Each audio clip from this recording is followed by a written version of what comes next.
seen as one beyond that? Not at all. This decision has got nothing to do with Mr Rudd's party. Nothing at all. And I think you understand that. I think Australians will understand that. This is a judgment about Mr Rudd's suitability for that particular role. There are many examples, as you know, of coalition governments supporting people from the Labor Party or former Labor ministers and politicians in important positions. I mean, Kim Beazley's term as ambassador to Washington was extended under our government in the last term. That's just one example. There are others. But I can assure you that this is not a partisan issue. This is a considered judgment about Mr Rudd's suitability for the role in question, that is to say, Secretary-General of the United Nations. Now, I know there are many political factors that people want to speculate about. But there is a fundamental threshold point, and it is this.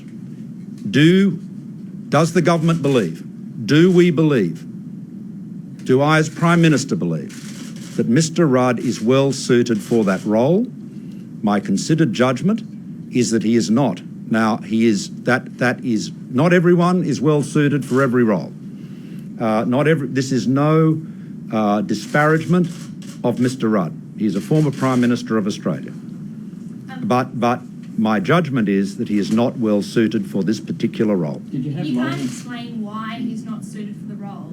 Isn't this just about satisfying the one wing of your party and about, I guess, Well, that is a political analysis that I reject. Mr Turnbull, why didn't you back your Deputy and Foreign Minister? I'm not going to go into discussions in the Cabinet or between ministers. Will you be supporting Helen Clark instead? The government will consider what position it takes with respect to other candidates for Secretary-General in due course. So, Prime Minister, you won't be giving any indication of which Cabinet members might have been for Mr Rudd being selected and which ones were?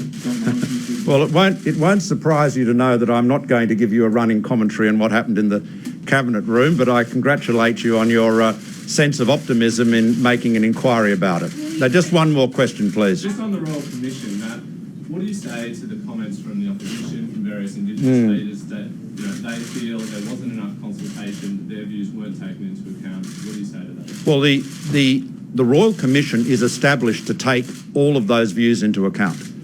We've appointed a very well qualified, very experienced Royal Commissioner in Mr Martin. The terms of reference, as you've seen, are broad, but not so broad as to make the inquiry an endless one. My judgment is that we have hit the right balance in terms of the terms of reference. And we have a very experienced, very capable and respected Royal Commissioner. So what I encourage anybody who has evidence or material or submissions they want to bring to the Royal Commission in respect of the child protection and youth detention systems in the Northern Territory and otherwise relevant to the terms of reference, then they should do so, just as we said yesterday. Prime Minister, what do you think of the Northern Territory government's decision to counter-sue the boys? Look, I can't comment on that. I'm not. You've made that assertion. I'm not familiar with the fact. I'm not sufficiently familiar with the facts to be able to make any comment on it at all. So thank you very much indeed. Mr Mundine's comments, though, he said basically that you hadn't consulted him on the Royal Commission, and he also has suggested that because there's been other reports that haven't been acted on, there's not much point in a Royal Commission. What's your response to him, and why didn't you consult the head of it? Well, I did speak to Mr Mundine actually before the Royal Commission was announced, as a matter of fact, but at the same point you're saying. You're asserting that he has said that there's no point having a Royal Commission because nobody takes any notice of reports of Royal Commissions. Well, I can assure you that this is an inquiry that is of the highest priority for us. We are getting on with it. I said we would get on with it speedily, and we have.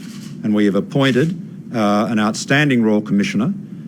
We've set up terms of reference that, as I said, I think strike the right balance between a narrow, limited focus and one that is broader. So I think we've got the terms of reference are right, and we have a outstanding Royal Commissioner. Now the job now is for Mr. Martin to get on with it. He will do so. He will have sufficient, all of the resources he needs to do that. And I would encourage everybody who has material to bring before the Royal Commissioner, who has extensive powers, of course, to bring that material before the Royal Commissioner, just as Mr. Martin said yesterday. So thank you all very much indeed. Okay, so that was live from Sydney. The Prime Minister Malcolm Turnbull announcing the government will not support Kevin Rudd's bid to become the next United Nations Secretary-General. The Prime Minister coming to the conclusion that Mr. Rudd is not well suited for that position, but he didn't want to add, he said he didn't want to add to Mr. Rudd's disappointment today by going into any detail in relation to the reasoning behind that.